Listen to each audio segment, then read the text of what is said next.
Radar Esportivo, com Gustavo de Simas.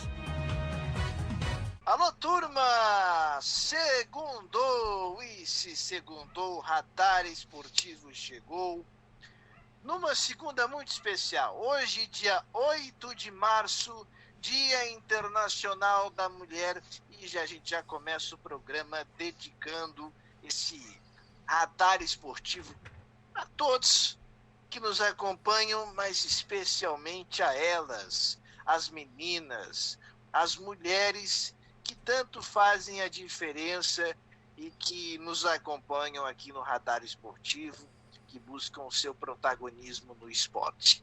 Tá certo? Já aproveito para pedir para você, meu amigo, minhas amigas, mulherada, ó, se inscreve no canal do Portal Galera Mix, tá bom? Já se inscreve, ativa o sininho, deixa o seu like, interaja com a gente, as novidades do canal Galera Mix no YouTube. Tem muita coisa boa chegando, tem muita novidade vindo por aí. Enfim, muito obrigado. E lembrando que passamos dos 1.000 inscritos. Que coisa linda, que coisa boa.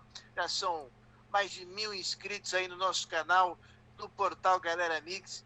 Então, muito obrigado a você que acompanha os conteúdos do Galera Mix no YouTube, no entretenimento, no noticiário, né? Também na área econômica, os programas aí do Teco Barbero, né? O Dicas de Economia, o pessoal do Radar, tem o Bate-Papo com o Café, enfim, e tem mais novidades chegando, né? Tem muita coisa boa, então, muito obrigado. Moçada do site também do Portal Galera Mix, obrigado pela expressiva audiência. Enfim, vamos lá, né? Hoje a gente tem muitos assuntos para falar. Teve final da Copa do Brasil, enfim. E quem está comigo aqui, que vai participar hoje, é o Teco Barbero, para a gente repercutir, né, a final da Copa do Brasil. Mas não só isso, é muito assunto, é muita coisa acontecendo. E o Teco vai participar com a gente mais uma vez do nosso Radar Esportivo. Teco, tudo bem contigo, meu irmão? Um abraço. Olá, Gustavo, um grande abraço, tudo bem, tudo certo? Um grande abraço para todos aí que acompanham o Radar Esportivo aqui do Galera Mix. E também mandando aí meus cumprimentos especiais a todas as mulheres do Brasil, todas as mulheres do mundo, nesse dia tão especial. Lembrando que o Dia da Mulher não é só hoje, é todo dia, e logo aí a gente vai falar mais sobre isso. E com certeza, né, vamos falar muito sobre a final da Copa do Brasil, sobre Libertadores, sobre eliminatórias da Copa, tem muita coisa rolando aí no mundo do futebol. Muito bem. Então a gente vai começar. Já vamos para o assunto principal.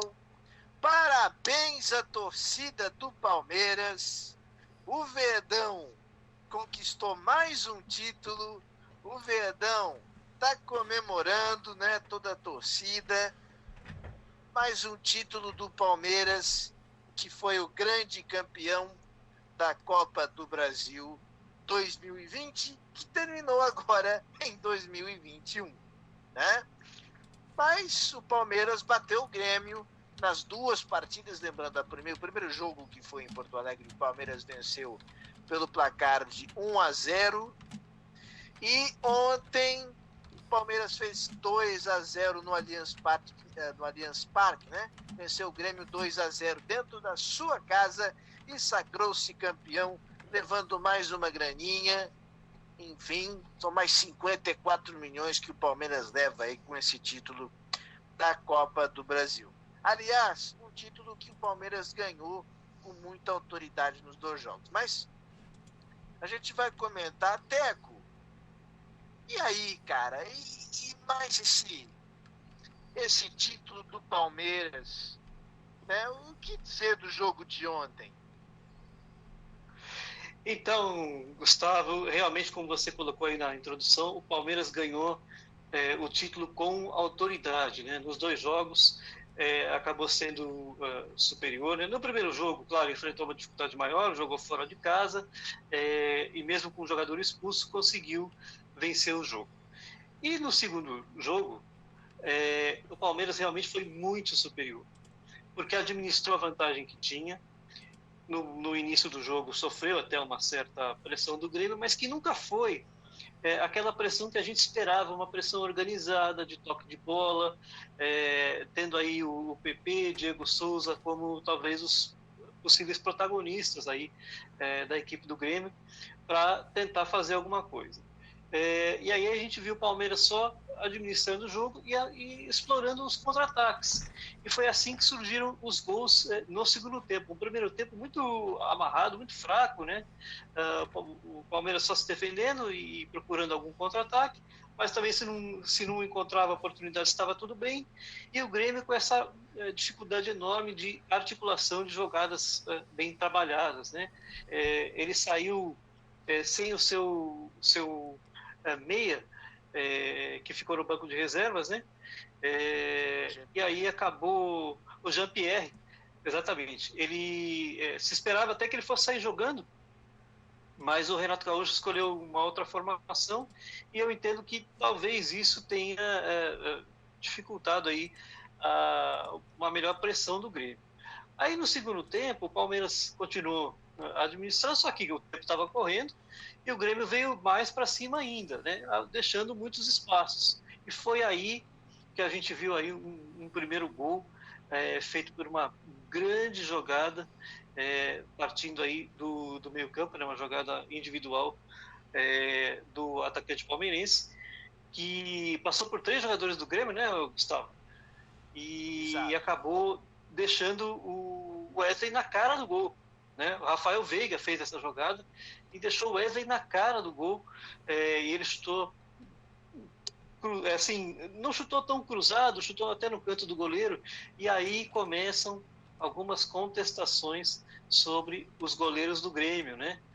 Ontem jogou o Paulo Vitor, poderia ter jogado o Vanderlei, o Renato Gaúcho preferiu o Paulo Vitor, que acabou sendo contestado nos 2 gols. Nesse ele tenta espalmar a bola, mas não tem força, o chute é verdade que foi forte, mas ele, pelo menos o tom da imagem ali, parece que ele não teve força para espalmar para fora do gol e ele acabou entrando. E aí veio o Grêmio tentando continuar nessa linha de pressão e o Palmeiras só esperando o contra-ataque. E aí temos o segundo gol também numa jogada de um contra-ataque mortal, onde a bola é lançada para o William que entrou no segundo tempo, meio atacante aí que já tem uma boa rodagem, né? E tem boa visão de jogo. E ele deixou me fale agora o nome dele, o autor do segundo gol do Palmeiras, também deixou ele na cara do gol, Gabriel Menino. Deixou o Gabriel Menino na cara do gol, e o Gabriel chuta cruzado, mas também ao lado do goleiro. Né? A impressão que tem quando a gente vê pela câmera de dentro do gol é que a bola também era no mínimo defensável ali. É verdade que o chute foi forte também, mas também mostra uma insegurança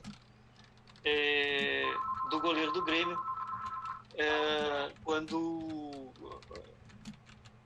estava cara a cara, né? E aí o Palmeiras fez esse segundo gol, praticamente matou o jogo. Então, pois você coloca, né, os gols anotados pelo Wesley e pelo Gabriel Menino, do Palmeiras, e você colocou muito bem, o Palmeiras administrou o jogo o tempo todo. É impressionante como o jogo esteve no controle do Palmeiras. Porque mesmo o Grêmio exercendo a pressão, e eu já senti lá no primeiro jogo, o Palmeiras já lá em Porto Alegre havia vencido com muita autoridade, 1-0. E ontem a mesma coisa. Aí até no começo do jogo o Grêmio tentando fazer uma pressão. E como durante todo o jogo o Grêmio tentando tomar uma iniciativa, as rédeas da partida, porque o Grêmio teria que vencer, até. Mas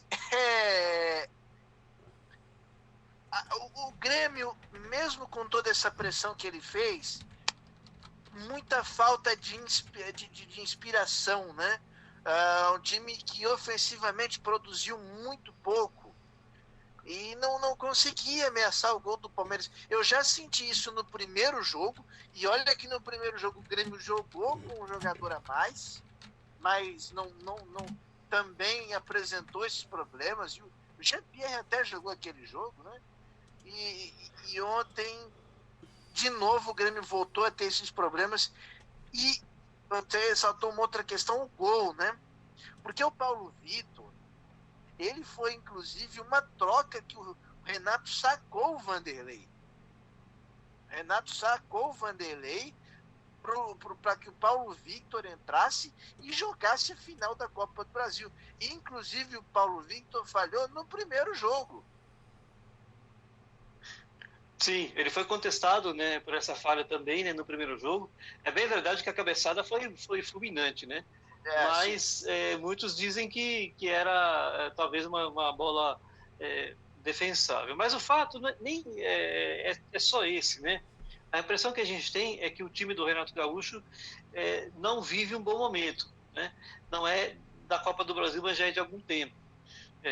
Vem tendo dificuldade aí em criação de jogadas. O próprio Jean-Pierre não tem sido muito inspirado. Diego Souza na final muito sumido, muito apagado, né? PP também produziu pouco, né? Um jogador que se esperava muito. Aí ele coloca no segundo tempo,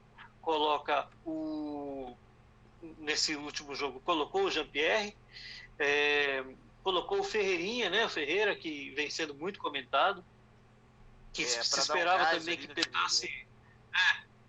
Pois é, mas ele não conseguiu, ele não teve nenhuma efetividade. Ele até critiquei a troca que ele fez, porque ele tira o PP e coloca o Ferreirinha, né? E para o time que precisaria vencer, eu talvez não tiraria o PP, que apesar de não estar bem no jogo, poderia ter um lampejo ali de decisão, né? Poderia fazer uma jogada, né? Então ele acabou mantendo o time do mesmo formato, não mudou a forma de jogar, não colocou um atacante a mais, tirou um e colocou o outro, né? Além do Jean-Pierre, né? E aí, depois do jogo, né, a gente vê o vídeo que o pai do Jean-Pierre coloca aí na internet, fazendo críticas duríssimas aí ao Renato Gaúcho, né, Gustavo? Pois é, cara, isso não é legal. Isso não é, assim, isso não é, sabe, tudo bem, é o pai do jogador, fazer crítica, mas eu tenho a impressão que isso contamina um pouco a questão do próprio ambiente do jogador no grupo. Eu acho que cria um desgaste desnecessário. E outra coisa, o Jean-Pierre não vem jogando bem, pelo menos nos últimos jogos. Pois é, Gustavo. O Renato poderia ter começado o jogo com o Jean? Eu acho que poderia. Mas o Jean não. O Jean-Pierre tá me lembrando muito o Luan, o Té. Ele tá meio desligado, né? Parece que ele precisa acordar um pouquinho no jogo. E realmente, quando você faz críticas tão pesadas quanto ele fez, xingando o Renato Gaúcho, dizendo que a equipe veio para a cidade de Atibaia, em São Paulo, muitas equipes vão para lá para fazer pré-jogos, né? Dizendo que não teve nenhum tipo de treino, né? Então, isso tudo contamina muito o ambiente, deixa um clima muito pesado e sem necessidade. Afinal, o Grêmio pode não estar num bom momento, mas tem uma equipe acertada, tem uma equipe forte, renovou agora o contrato com o Renato Gaúcho e não precisava, né? Isso criou uma pressão, inclusive para cima do próprio filho dele, né? Que, como a gente acabou de colocar, não vinha jogando bem. Se o filho dele estivesse resolvendo em todos os jogos, era uma coisa, né? Mas também não é o caso. Então, fica aí a crítica ao pai do nosso querido Jean-Pierre, para assentar um pouco mais as coisas, para ficar mais calminho, até porque o seu filho precisa voltar a mostrar o grande futebol que ele tem. Justamente, muito bem colocado, né? Eu penso que é justamente isso, né? E detalhe, o Grêmio enfrentou um adversário que está encaixado é impressionante. É impressionante como o Abel Ferreira como deu liga nesse time, né? Como deu muita liga. Nesse time do Palmeiras.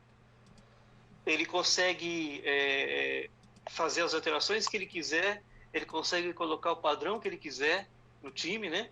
E diferentemente dos outros programas, né, Gustavo, que a gente criticou tanto o Palmeiras, né, no Mundial, na própria final da Libertadores, na final da Copa do Brasil, eu entendo que a equipe fez dois grandes jogos, principalmente na parte tática, né, e soube realmente administrar e soube aproveitar as chances que teve.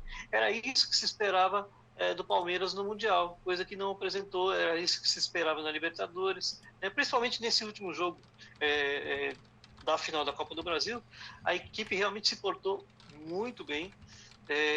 Você pode dizer, mas quando você tem uma vantagem de um gol é mais fácil, mas não necessariamente, porque se você não sabe administrar e não sabe como se comportar em campo, isso até se vira contra você. Então, o Abel Ferreira conseguiu, primeiro, assentar os nervos da equipe, conseguiu uma formação que aliou saber sofrer uma pressão que já era esperada e ser, dentro daquilo que era possível, mortal nos contra-ataques.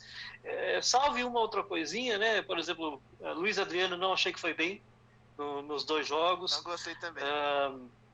Né? Então, teve uma atuação bastante discreta. Né? Teve o Luan no primeiro jogo que teve uma expulsão que não precisava. Né? Mas, no geral, a equipe está muito equilibrada e é esse o futebol que se espera que o Palmeiras jogue. Então, não é porque foi o campeão, mas é porque realmente demonstrou superioridade nos dois jogos e realmente é o futebol que o Palmeiras tem condição de mostrar ao longo da temporada. Vamos ver quem que vai ficar, né? Não nesse primeiro momento, que as janelas fecharam, mas vamos ver a equipe que o Abel Ferreira vai continuar montando. Ele que se emocionou muito, né, no final do jogo, mais uma vez, né, sempre falando da família, enfim, um final bem bacana ali nas comemorações. Verdade, bem bacana mesmo. Atuações, por exemplo, o Rafael Veiga e o Wesley também, né? Que jogaram muito, Teco.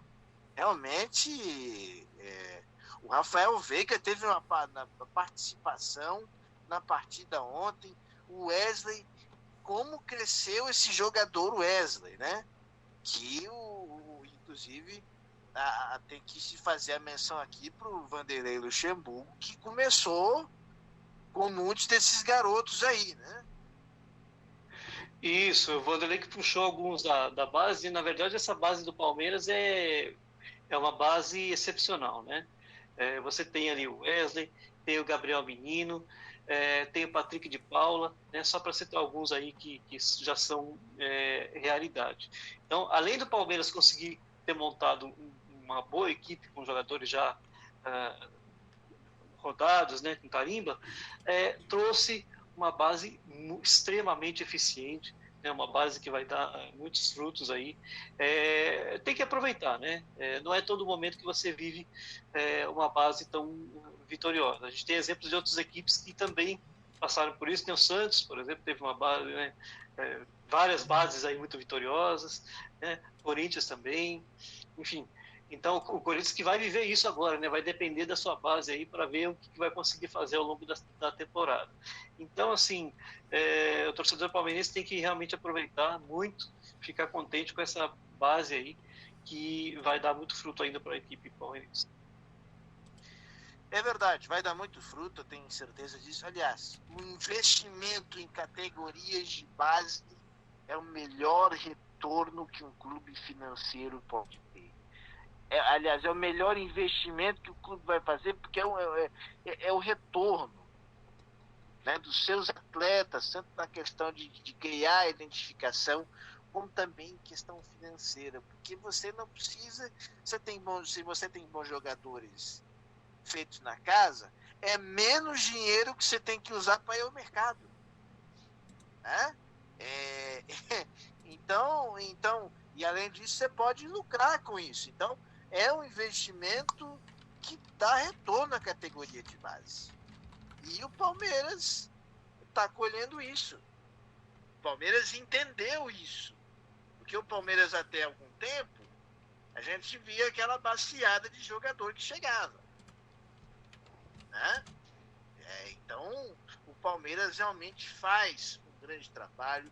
Foi campeão com muita autoridade. Eu já tinha comentado semana passada aqui que o Palmeiras, desde o primeiro jogo da final, o Palmeiras jogou como time campeão. O Palmeiras jogou como time campeão. Né? E tá aí. E ontem isso se confirmou.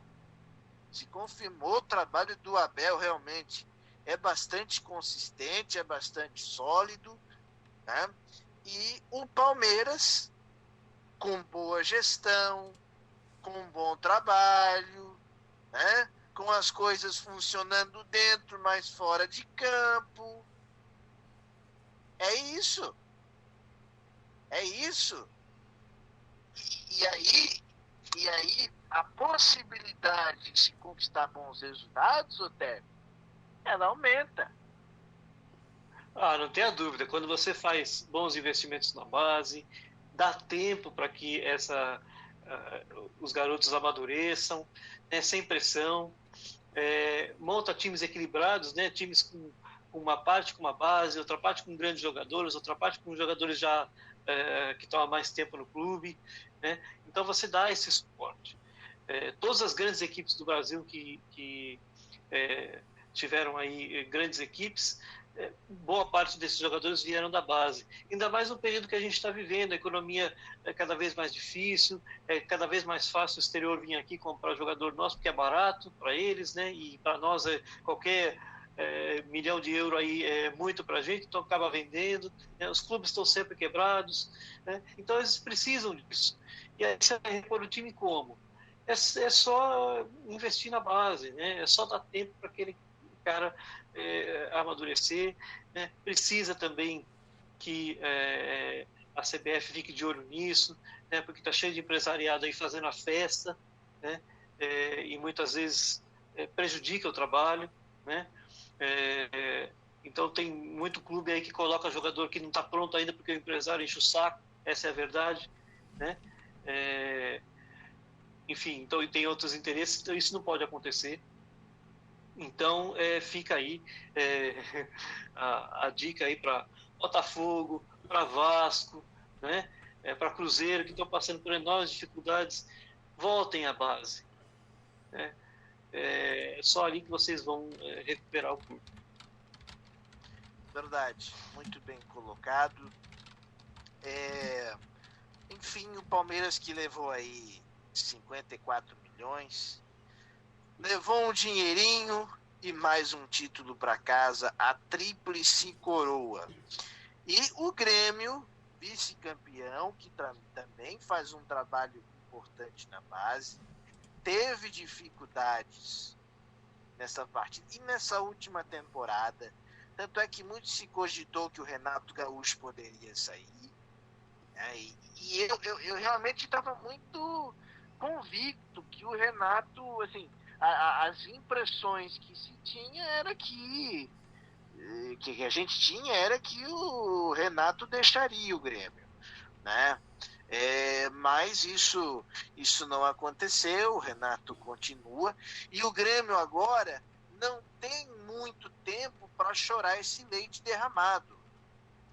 O Grêmio agora, e aí já vai ser o nosso próximo assunto, né, Té? Porque, enfim, hoje a gente está falando do jogo, mas tem muita coisa acontecendo, o futebol tá uma loucura, né?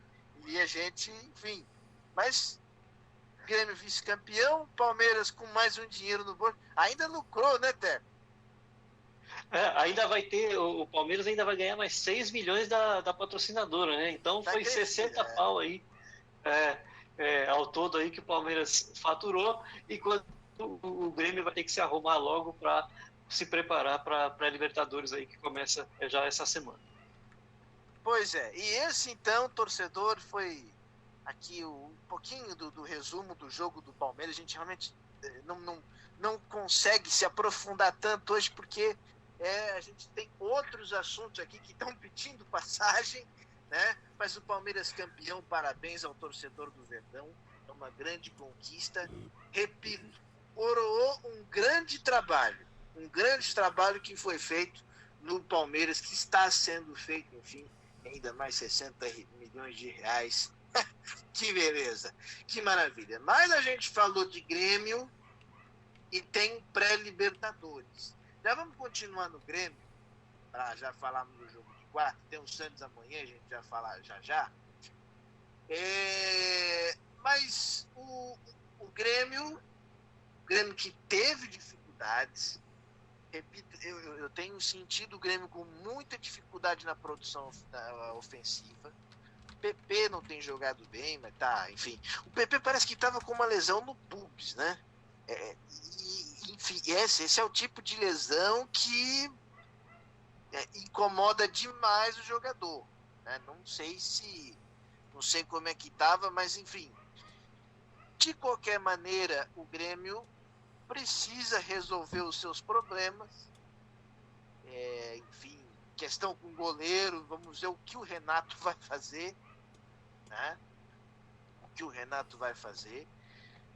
Porque o Grêmio não tem tempo para chorar leite derramado. Quarta-feira, 9h30 da noite, inclusive jogo exclusivo do SBT, na pré-Libertadores, Grêmio e o Ayacucho do Peru, né?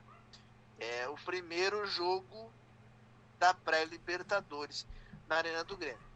Ô Teco, o que é que dá para esperar? Porque o Renato, enfim, o Grêmio já está trabalhando, ele já conhece a equipe e agora não tem tempo para estar chorando. O Grêmio agora tem uma partida e pré-Libertadores é muito complicado, né? Pois é, o Grêmio que vai em voo fretado, né? Vai lá para o Peru. Não conheço as características da equipe peruana, mas imagino que o Renato vai armar um esquema daquele de segurança, né? Um esquema talvez no 4-4-2, esperando para ver o que a equipe peruana faz.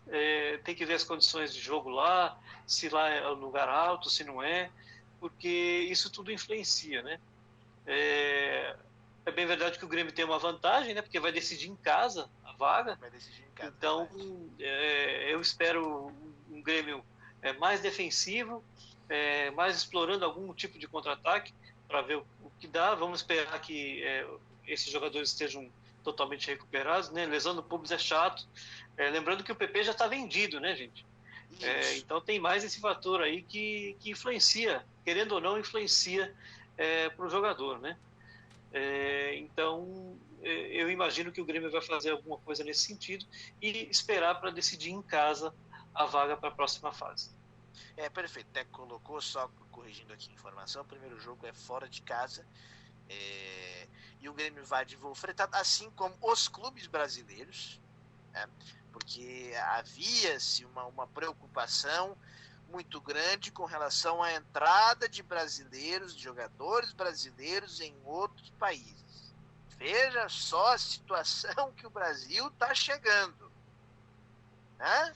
Veja só o que está acontecendo aqui. E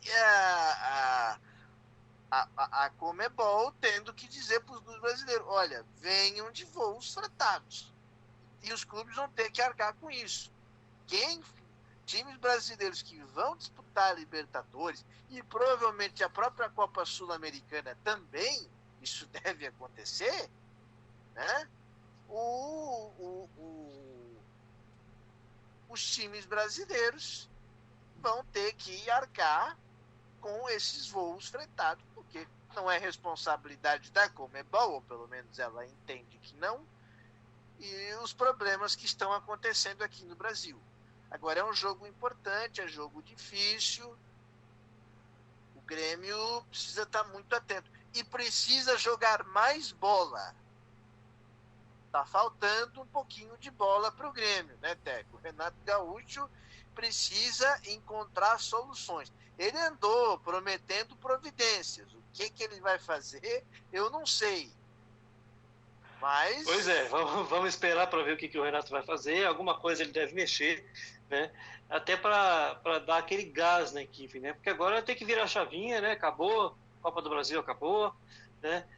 E agora é pensar em se manter na Libertadores. Então é o primeiro jogo muito difícil, porque é lá, né? É uma equipe desconhecida. E agora é esperar para ver o que o Renato pode fazer. Mas primeiro acho que ele vai trabalhar mais o emocional da equipe, para ver se reencontra o futebol, não esperando tanto para essa partida, mas para o retorno. Aí sim, o Grêmio vai ter que realmente mostrar o que quer na Libertadores, se quiser passar para a próxima fase. E realmente, né, que ponto a gente chegou aqui no Brasil, muita dificuldade para todo mundo, e os clubes vão ter que arcar com todo esse trabalho na Libertadores, na Sul-Americana, porque os outros países não estão vivendo o que a gente está vivendo. Não tem tanta restrição assim. Então, as equipes podem chegar, pelo menos nesse momento, com voos comerciais, e a gente vai ter que arcar aí, em média, 1 milhão e pouco por viagem do próprio bolso das equipes. É isso. Despesa para os clubes brasileiros. Mas todo mundo já está ciente de que vão ter que arcar com esses compromissos. Bom, falamos do Grêmio. Amanhã tem Santos na pré-Libertadores contra o Deportivo Lara, 7h15 da noite na Vila Belmiro. O Peixe também estreando na pré-Libertadores. O Santos fazendo o primeiro jogo em casa. Então, Santos na Vila Belmiro encarando o time da Venezuela. O Deportivo Lara, primeiro jogo em casa, e o Santos que vem de uma derrota, de uma goleada para o São Paulo por 4-0. Ariel Holan vai comandar a equipe no segundo jogo, e é uma pressão, porque já vai para uma pré-Libertadores, um jogo de mata-mata, um treinador que está chegando agora, que está conhecendo a realidade brasileira, né? É bom técnico, mas as coisas não acontecem de um dia para o outro. De qualquer maneira, o Santos joga em casa e seria muito importante para o Peixe fazer um bom resultado na Vila, né, Teco? Isso, o Santos com certeza vai fazer de tudo para conseguir o resultado na Vila, porque realmente vem dessa pressão. Vai ser a primeira assim, semana inteira, né, pelo menos de um jogo para outro, que o Ariel Holan vai conseguir trabalhar, e talvez com o time inteiro, né? Porque para o jogo contra o São Paulo ele teve vários desfalques. Vamos esperar que os outros jogadores voltem, né? Que fazem muita diferença. Marinho, Caio Jorge, o Marinho acho que não joga, né? Não sei se o Marinho... Aí, ó. O Marinho teve a Covid, né? O Marinho ainda está... Enfim. Então, se ainda não se recuperou, que eu acho que não, realmente precisa de um tempo maior, o Santos já entra aí numa certa desvantagem, né, para si mesmo, né? Porque o Marinho faz muita diferença. De qualquer forma, a equipe com certeza vai muito para cima do Deportivo Lara, que é uma equipe venezuelana com pouca tradição, né? Várias equipes brasileiras já enfrentaram, todas venceram. Então, vejo com naturalidade uma vitória até do Santos. Se o Santos quiser realmente fazer a diferença e garantir a vaga, precisa ganhar bem na terça-feira. Se sair com empate, um 0-0, é ruim, porque vai ter que decidir lá na Venezuela. A gente fala isso, você pode pensar, mas não tem torcida, não tem pressão, mas o campo é diferente, tem a viagem, tem todo esse estresse sanitário que a gente está vivendo no mundo todo, então todo deslocamento é, por si só, estressante.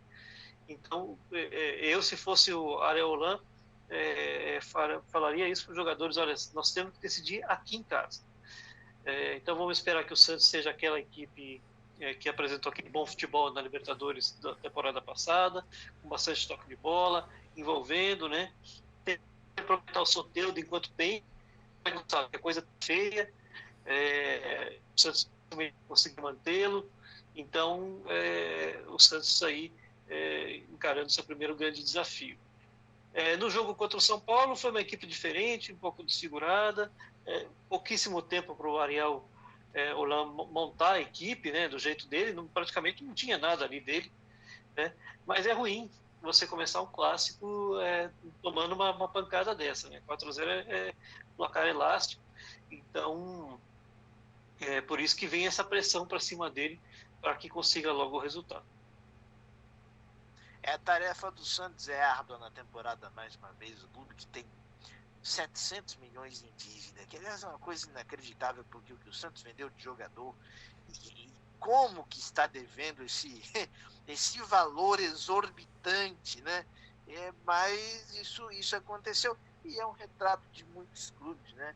Da realidade de muitos clubes brasileiros aí, essa falta de gestão. O Santos tem que lidar com isso e mais as questões do campo. Enfim, né, foi goleado aí pelo São Paulo. Agora tem um jogo importante na terça, o Santos tem que tentar buscar resolver em casa. Quer dizer, vai ser, enfim, mais uma temporada que o Santos vai ter que se superar, né? Mais uma temporada, enfim, que o Santos vai aí tentar fazer um ano bacana, né? Mas com muita superação, porque as dificuldades elas estão aí. Aliás, lembrando, né? O São Paulo fez 4-0 no Santos pelo Campeonato Paulista. O Corinthians também venceu a Ponte Preta, né, Tego? Pelo Paulistão, né? Pois é. O Corinthians venceu a Ponte Preta, ainda muito desfalcado. Sofreu um pouco aí no começo do jogo, tomando 1-0, e depois conseguiu a virada com o Matheus Vital no primeiro tempo ainda fazendo um empate, e no segundo tempo um jogo que perdeu o pênalti e no rebote conseguiu marcar aí. Um Corinthians ainda que não dá para saber o que esperar dessa equipe, que está cheia de garotos, né? Com muitos desfalques, enfim, uma equipe que está se remontando. Vamos ver até onde o Wagner Mancini vai conseguir criar uma equipe nova. Esses meninos da base aí que são promissores, caso do Rodrigo Varanda, que fez até o gol contra o Palmeiras. Vamos esperar que essa equipe consiga pelo menos ser competitiva. Verdade. Bom, lembrando que teve Campeonato Carioca também, o Flamengo venceu seu compromisso, o Vasco perdeu, né? O Vasco perdeu por Volta Redonda, Botafogo venceu. O Fluminense também foi derrotado para a Portuguesa, né? Enfim, o Campeonato Carioca também tá rolando. Já nós vamos falar de eliminatórias, tem novidades com relação a eliminatórias. Pois é, Gustavo, mas comentando ali o Campeonato Carioca, a gente não pode deixar passar aqui, né, o que está acontecendo com o campeonato. Que teve aí nessa última rodada um índice baixo de audiência. A TV Record, ela vende, olhem isso, gente, eu nunca vi. A TV Record, ela vende para as afiliadas o Campeonato Carioca, ou seja, a TV Carioca que comprou, né, que é a TV Record Rio, ela vende para as outras. Então a TV Paulista, por exemplo, precisa comprar o campeonato. E as afiliadas não têm esse dinheiro, não estão comprando o campeonato. Ou seja, ele está ficando cada vez mais restrito, né, a poucas praças. Isso diminui a audiência, sendo que a Record pagou esse valor aí de 11 milhões de reais. E os clubes, gente, olha, os clubes estão tendo enormes dificuldades para fazer também os seus pay-per-view, porque, por exemplo, a TV do Flamengo tem enormes problemas aí, técnicos, a transmissão cai, as pessoas estão reclamando, né? Então não podia deixar passar em branco aí, e deixo a reflexão para você, amigo ouvinte, será que fez certo a Ferg ao vender o Campeonato Carioca dessa forma? Pois é, essa é uma discussão muito importante. que a gente está vivendo nesse tempo de pandemia, principalmente os direitos de transmissão, a gente está vendo essa loucura que está acontecendo. E o pay-per-view com os clubes tendo prejuízo. Os clubes rejeitaram a proposta de 50 milhões da Globo, que obviamente é muito menos do que ela pagava em outrora.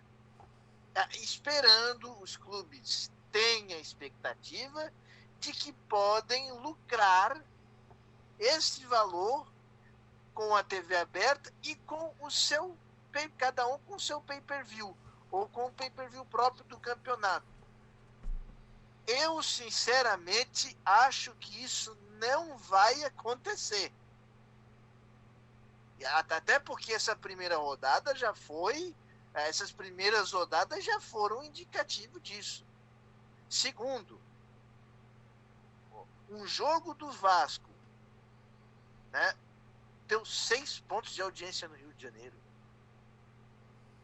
6. Ah, mas é estadual. Bom, tudo bem, é estadual, pode ser reserva, pode... Enfim, gostem ou não, um jogo na Globo faria 20. Olha, pelo menos 20,19, por mais horroroso que o jogo fosse, faria.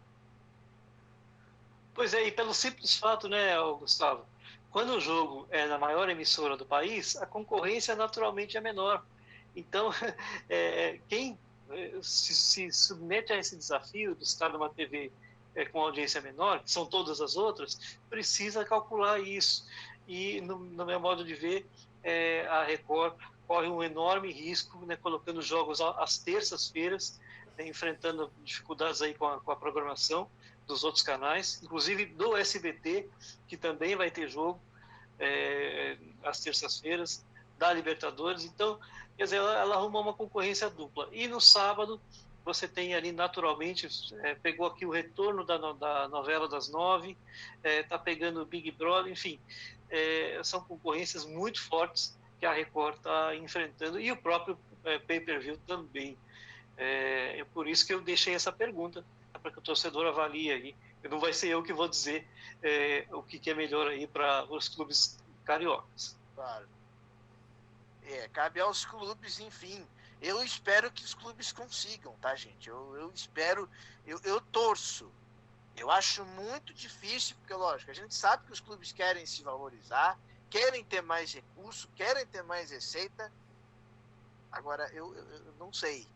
Eu realmente não sei. Eu estou muito temeroso o que pode acontecer com o produto futebol. Isso é um temor pessoal meu com o que pode acontecer com o produto futebol. Mas, enfim, isso é um debate longo, isso é um debate complicado. Falando em estaduais, para a gente ir para as eliminatórias, o Campeonato Catarinense, que a gente colocou na sexta-feira até, eu trouxe aqui no radar, o Campeonato Catarinense foi suspenso, paralisado. Os jogos a partir da 4ª rodada por 15 dias, ou seja, não podem ser realizados jogos a partir da 4ª rodada por 15 dias. Mas a Federação Catarinense de Futebol pode e vai ou pretende realizar os jogos que haviam sido adiados nessas primeiras rodadas, né? São eles Chapecoense e Avaí, Joinville e Marcílio Dias, Metropolitano e Joinville, Criciúma e Chapecoense.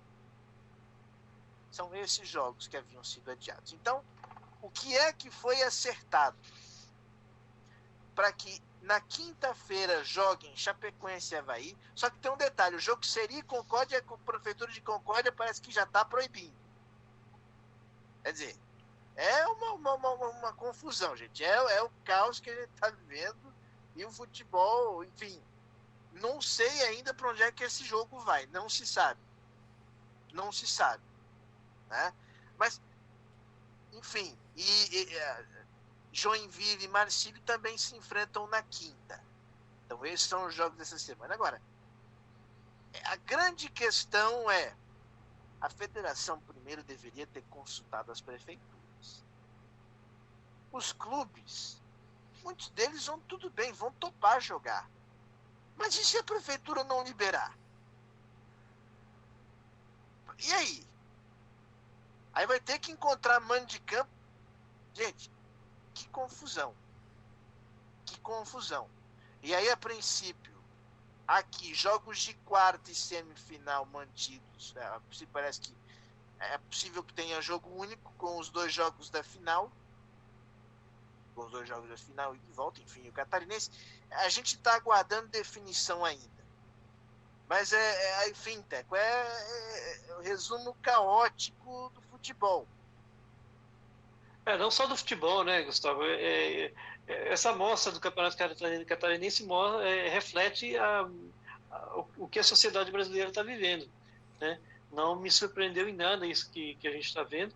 E realmente, falta principalmente essa questão de conversa, de comunicação. Isso vale para o futebol, vale para tudo.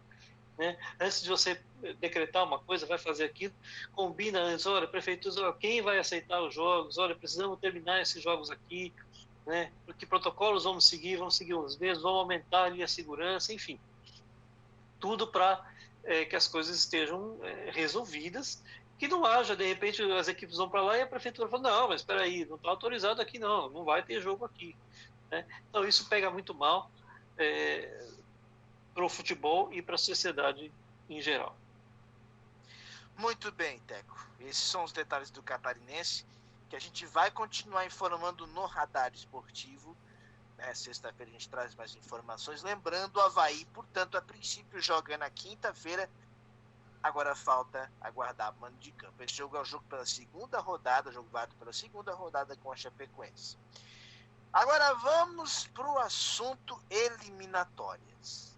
Gente, eu falei que era muito assunto, e assunto eliminatórias. São duas notícias que nós temos, né? A primeira é sobre o adiamento dos jogos, né, que aconteceriam em março. O Brasil jogaria com a Colômbia e jogaria com a Argentina. A FIFA já havia recomendado, a Conmebol demorou para fazer isso, para acatar. Aí precisou os clubes da Europa dizerem, olha, nós não vamos liberar jogadores para participar, para irem para a América do Sul disputar a eliminatória por seleção. Isso devido ao quê? A crise que a gente está vivendo, esse drama sanitário que a gente está passando. Agora, é complicado, mas era óbvio que isso ia acontecer. De novo, a Conmebol já sabia que isso ia acontecer. A Conmebol já sabia. Sinceramente, demorou demais para agir. Teco. Eu sei que é questão de calendário, eu sei que está complicado, a gente não sabe o que vai acontecer, né? A Libertadores tudo indica que vai caminhar, do jeito possível ela vai caminhar. Agora, as eliminatórias que são a grande questão. Mas e aí, Teco, qual é a sua impressão dessa decisão da Conmebol, juntamente com a FIFA, do adiamento das eliminatórias da América do Sul para a Copa de 22? Bom, como você já falou, isso era esperado, mas, de novo, eu volto a bater nessa tecla da paralisação. Quando a gente teve a paralisação total aí, o ano passado, isso já tinha que ter sido previsto, né? A bem da verdade é que todo mundo, seja no futebol, seja no meio empresarial, seja no meio político, todo mundo pensou o seguinte, em 2021 vai estar tudo resolvido, né? E não foi assim, não está sendo assim. Então, o erro começou ali. Mas, trazendo para o momento que a gente está vivendo, foi uma decisão acertada, porque as equipes iam ficar, entre aspas, prejudicadas, né, porque não poderiam trazer os jogadores que atuam na Europa. É bem verdade que uma parte até gostou disso, porque existia a possibilidade de falar assim, bom, então vocês só convoquem jogadores da América do Sul, né? Foi ventilado isso, e aí até muitos falaram, seria interessante, porque aí o Tite pode convocar jogadores novos, né, pode fazer umas experiências, mas no fim se chegou a essa conclusão de adiamento, que na verdade é o ideal, porque não é só uma questão do futebol, né? É uma questão social. As seleções representam seus países. E no momento a gente tem uma crise entre os países, né? Então como é que você vai fazer jogo entre seleções? Já a Libertadores, né? O calendário seria extremamente prejudicado. Embora eu acho que tudo deveria ser separado, né? O futebol talvez devesse ser separado, porque afinal nós estamos falando de pessoas.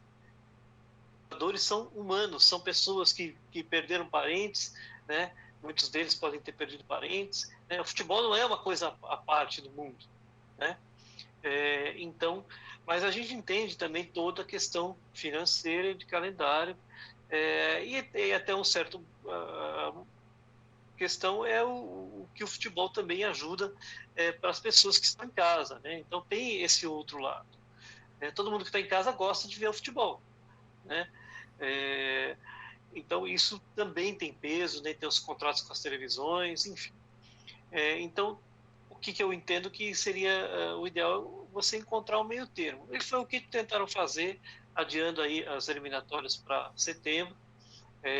Não sei se vai ter a Copa América, vamos esperar mais para frente para ver se isso o que resolvem. Mas para isso, para tudo melhorar, só existe um caminho, e é o caminho da aceleração da vacina. Sem isso, nós vamos ter mais episódios assim, mais paralisações, porque as coisas estão, infelizmente, andando muito devagar. Tomara que as autoridades no Brasil se mexam e consigam acelerar essa campanha de vacinação, não só no Brasil, em todo o mundo, porque é a única solução, gente. Não há, não. Infelizmente, muitas pessoas não vão colaborar, enfim. A solução é vacina, né? A vacina é aquele jogador que o time precisa para jogar. Para jogar. É aquele reforço. Não tem jeito. Senão nós vamos continuar vendo o que nós estamos vendo aí. E o futebol, ele está aí. Ele está no meio dessa desgraça toda, dessa tragédia toda. Enfim, mas eu acho que foi acertado. Vamos ver como é que isso vai acontecer. Se vão ser rodadas triplas. Andaram falando, se não vai. Enfim, tem muita coisa para ser definida. Tem a questão da Copa América, se vai ou se não vai acontecer, né? Agora, bom, não bastasse isso, vamos falar dos direitos de transmissão dos jogos das eliminatórias, principalmente aqueles que dizem respeito à seleção brasileira quando ela jogar fora de casa. Lembrando, a FIFA fez uma espécie de lei do mandante, onde cada clube negocia, cada federação negocia, comercializa o seu direito de transmissão dos seus jogos enquanto mandante, ou então um grupo de federações, ou essas federações liberam, colocam uma empresa para agenciar, para comercializar esses direitos de transmissão. Bom, o que é que se tem hoje? A Globo já adquiriu todos os jogos da seleção brasileira em território nacional, ou seja, quando a seleção brasileira for mandante. Então, esses jogos já pertencem à Globo, ela vai exibir na Globo aberta, TV Globo e Sport TV. E nós tínhamos, algum tempo atrás, há um mês atrás, estávamos com a confirmação e a notícia de que a desconhecida TV Walter Abraão faria, né, e havia adquirido os direitos de transmissão de 56 jogos das eliminatórias sul-americanas, inclusive todos os jogos do Brasil fora de casa. Muito bem. Eis que, nessa sexta-feira, foi oficializado e foi confirmado que a TV Walter Abraão não pagou por esses direitos que haviam sido adquiridos. Ela tinha uma carta de compra, segundo o blog do Milton Neves no UOL, ela tinha uma carta de compra, ela tinha um prazo para fazer o pagamento desses jogos, por esses jogos, e simplesmente não pagou. No final das contas, Teco, fomos do nada a lugar algum. Pois é, né, Gustavo? Primeiro dizer que o único que se beneficiou desse adiamento das eliminatórias foi o próprio Walter Abraão, né? Porque com essa quebra de contrato, ele passaria um carão ainda pior, porque talvez não desse tempo para ninguém comprar. E aí talvez os jogos do Brasil, por exemplo, iam ficar no escuro. Se fossem, né, o Brasil e Colômbia e Brasil, né? Ia ser um jogo escuro. Né? Inclusive, então, ele está usando como pretexto. A gente sabe, ele está usando como pretexto o adiamento desses jogos. Mas a gente sabe que não foi. Para mim, e a gente já havia conversado sobre isso, creio que para você também, isso não é surpresa alguma. Não, isso aí, esse tipo de pretexto todo mundo que não tem dinheiro usa, né? Então, foi claro ali a intenção, né? A intenção foi comprar para depois revender para outras emissoras. Agora, vamos pensar assim, é uma coisa simples, meu amigo, minha amiga, é um raciocínio simples. Veja, você vai lá e paga 11 milhões de dólares, né? Ou se oferece para pagar 11 milhões por esse produto. E aí, depois sai a público dizendo que vai dar, dizendo que é por nacionalismo, depois muda um pouco o discurso e sai a público dizendo que não, a emissora que quiser comprar, a gente negocia. Bom, e aí, chega na hora H, você não paga. E aí, quando você não paga e o negócio acaba, você vem a público dizer que é por prazo. Só que vejam só, a Globo, que é a maior emissora do país, foi lá na Conmebol e falou, olha, por esse valor eu não compro. Nenhuma outra emissora do Brasil, a não ser a WA, demonstrou interesse em comprar por esse valor. E aí como é que a WA pensa em revender esse valor acima disso? Porque você não pode vender igual ou menor, senão você tem prejuízo. Né? Para um grupo de televisões, seja ela Globo, Band, Record, que não toparam pagar logo na primeira vez. Então, que sentido faz isso? Infelizmente, eu só vejo dois sentidos. Um, a TVWA queria comprar para si e depois ficar falado no Brasil inteiro, para se ver, mas para isso precisa de dinheiro. E quem é o investidor que vai investir numa televisão que é pouquíssimo conhecida e só tem na TV a cabo, né? E por um valor tão alto? Ou dois, que é a coisa que eu não quero acreditar, espero que não seja isso, mas que o grupo de empresariado estava procurando um meio para talvez fazer algum negócio aí não lícito para depois lavar o dinheiro na negociação aí do campeonato, né, das eliminatórias. Nada disso deu certo e aí o contrato foi rompido e a TVWA, infelizmente, porque eu vi com bons olhos quando alguma outra televisão se interessou. Né? A gente quer o futebol na TV aberta, né? Ou pelo menos ter uma possibilidade.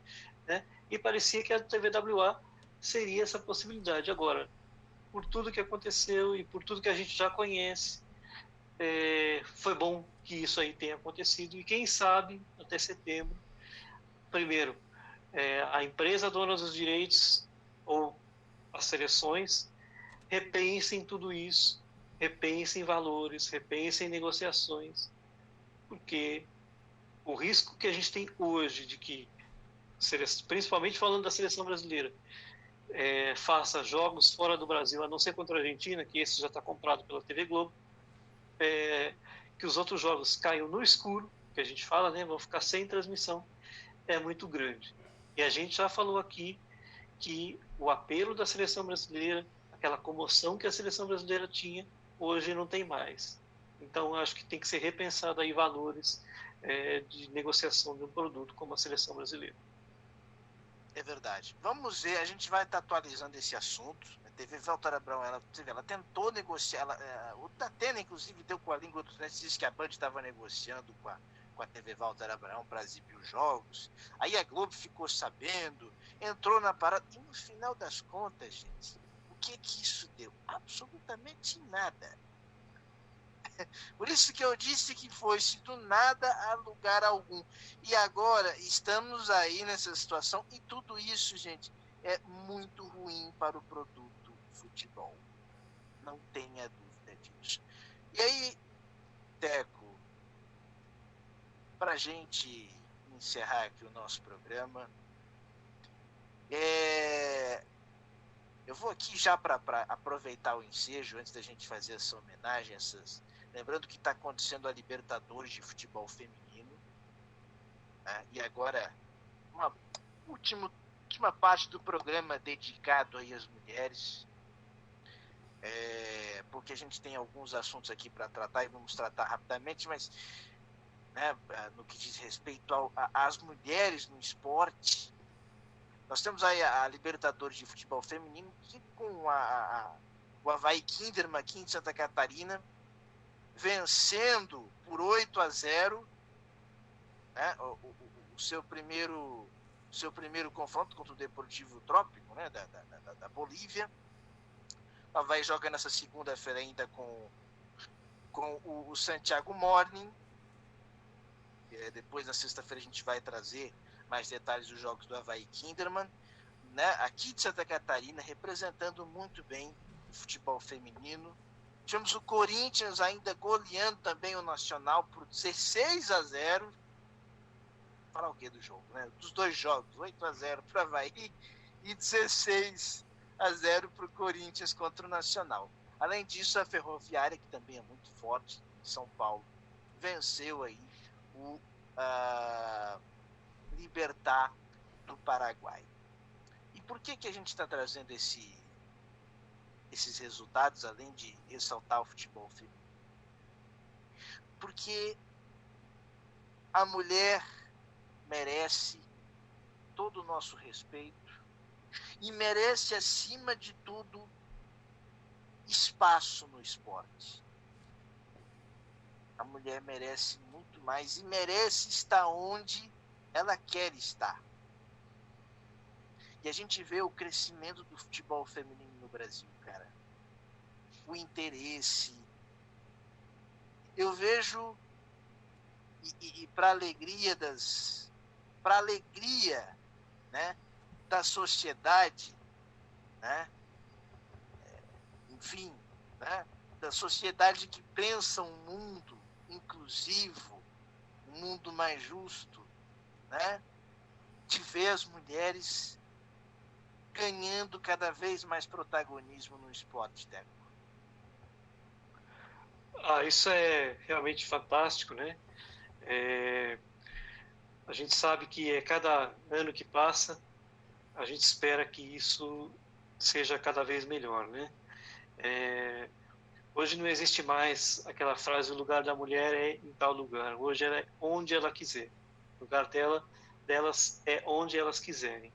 E no esporte, isso vem ganhando cada vez mais força. A gente vê aí o futebol feminino ganhando espaço. Logo a gente deve ter bons resultados aí com campeonatos femininos sendo cada vez mais mostrados. A gente vê as emissoras dando espaço para narradoras femininas, né, que nada mais são do que pessoas que gostam de fazer alguma coisa, no caso aí narrar futebol, jogar em futebol e outros esportes, né? E a gente não tem que achar isso maravilhoso, porque isso tem que ser normal. O homem e a mulher têm que ocupar um espaço igual dentro da sociedade, seja no esporte, seja fora. Então, como isso ainda, infelizmente, não acontece, a gente precisa apoiar firme essas iniciativas, né? Então, o dia 8 de março é um dia extremamente especial porque reforça isso. Mas não é só 8 de março, é todos os dias, como eu falei no início do programa. E a gente vê que isso está se tornando uma realidade, mas ainda precisa ser feito muito no esporte, na sociedade em geral, né? No mundo dos negócios. A gente precisa ver cada vez mais mulheres ocupando grandes espaços, sendo diretoras de grandes empresas, né? Cadê uma mulher presidente de um clube de futebol? Cadê? Por que no Brasil não tem? A gente já teve alguns casos aí no mundo, mas são pouquíssimos. Né? Verdade, Teco. Provavelmente a gente vai ter uma na próxima eleição, né? Na equipe do Palmeiras, isso deve ser uma tendência, né? Mas só tem ela, né? E, enfim, então a gente quer ver cada vez mais o espaço da mulher dentro do esporte, seja ela como protagonista dentro de um campo, de uma quadra, de uma pista de corrida, seja ela na parte de comunicação, seja na reportagem, seja na narração, nos comentários, apresentação, enfim, tudo, porque a sociedade precisa evoluir e hoje aquele conceito de que o homem trabalha e a mulher fica em casa, ele já acabou há muito tempo. Verdade, muito importante essa sua fala. E aí, para a gente registrar isso, e aí você falou da questão das narradoras, essa é uma semana muito importante. A gente viu no sábado, né, a narradora chegando no grupo Disney, na ESPN, a Natália Lara, que inclusive já estreou, e acompanhei, foi muito bem, gostei da transmissão da Natália, né? Toda sorte para a Isabelle Moraes da Band. A Isabelle Moraes, que é narradora do Grupo Bandeirantes, da Band também, né? Que é uma missão importantíssima, né? Ser a narradora de um dos principais veículos de comunicação do Brasil. Então a Isabelle também está nesse contexto.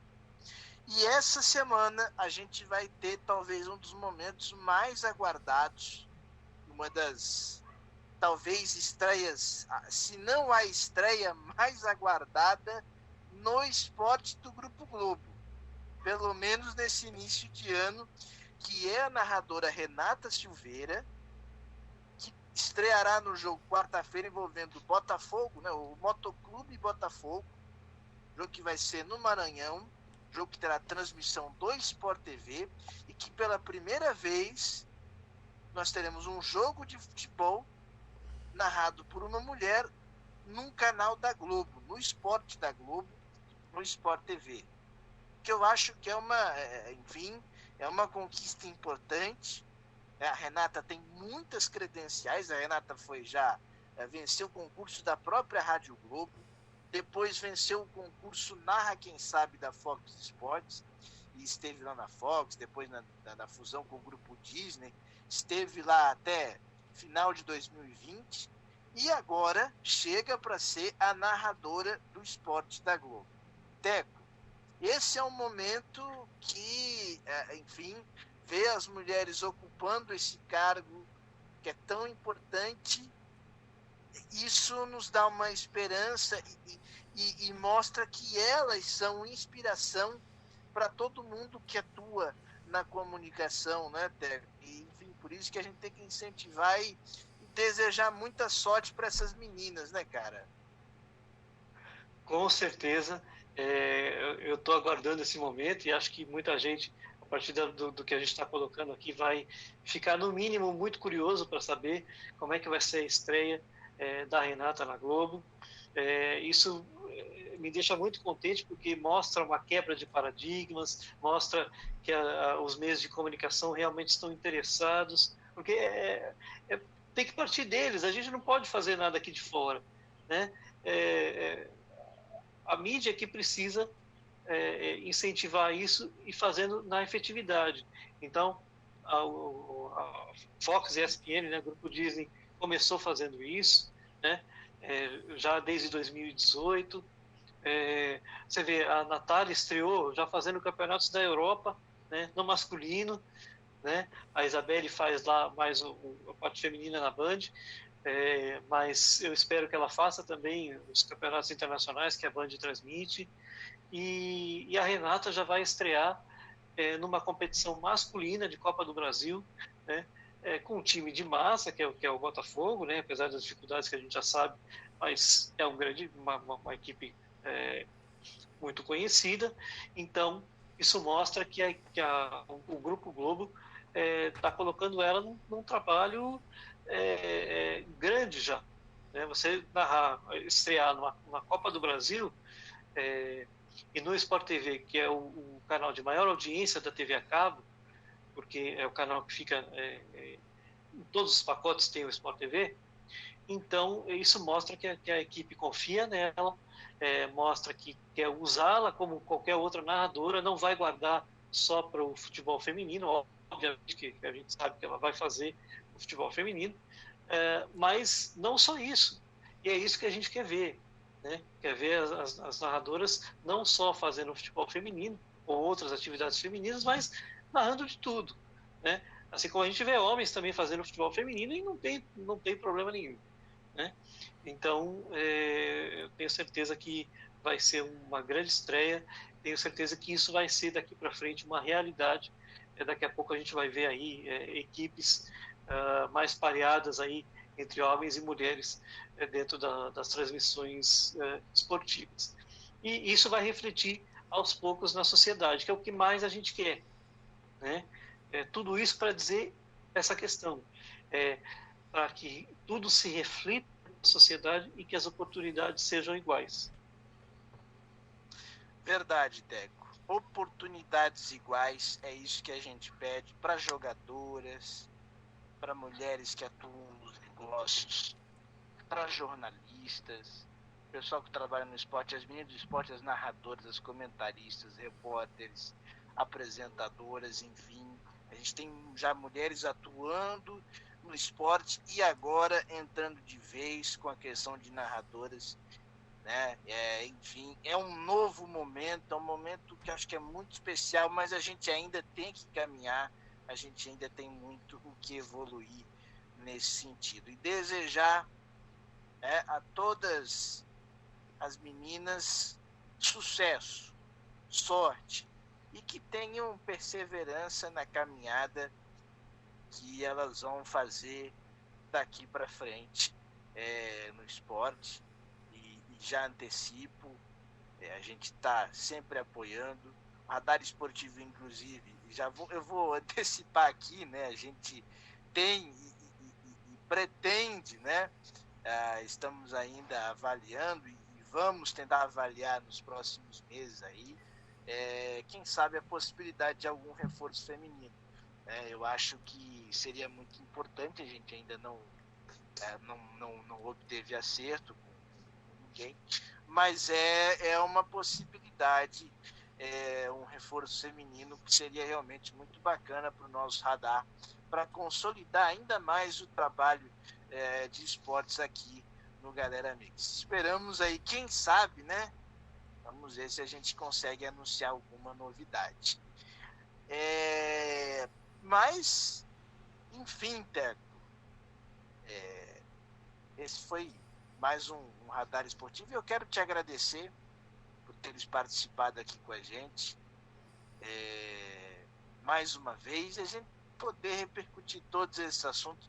Muito obrigado pela tua participação brilhante, como sempre, aqui no nosso radar. Eu que agradeço, Gustavo, mais uma vez a oportunidade e complementar aí dizendo que nós queremos muito, né? Queremos muito que em algum momento a gente tenha aqui com a gente uma mulher, né? Para também fazer parte da equipe esportiva aí do Radar. E então é sempre um prazer estar com vocês, dividindo aí um pouquinho dos conhecimentos, falando um pouco de futebol, falando de bastidores, e estaremos aí no próximo momento. Era para eu estar aí no próximo Jogo do Brasil, não vai acontecer, mas não faltarão aí oportunidades para a gente estar junto de novo aqui e comentando aí tudo o que acontece no meio do futebol esportivo. Tá bom? Um grande abraço e até a próxima. Valeu, meus amigos. Obrigado, Teco, pela tua participação. Brilhante mais uma vez. Mais uma vez, nossos parabéns às meninas. E o programa foi dedicado a elas. Por essa data que é tão importante, mas que não seja um simples dia. até porque Dia da Mulher é todo dia, né? Então, enfim, que essa data nos traga grandes reflexões aí, né? Com relação à atuação da mulher e o modo como a sociedade vê as mulheres, né? De um modo geral. Então, nosso carinho a todas elas. Obrigado você que nos acompanhou pelo YouTube. Inclusive, falando em mulher, tem homenagem, né, do Dia Internacional da Mulher no canal Galera Mix. Se você quiser acompanhar, tem uma homenagem muito bacana lá. E é preparado com muito carinho para você, né, nossa amiga que acompanha os conteúdos do Galera Mix. Nossa inscrita, né? Então, muito obrigado a você que nos dá a sua audiência. Muito obrigado à rapaziada do site, que sempre nos acompanha também no portal Galera Mix.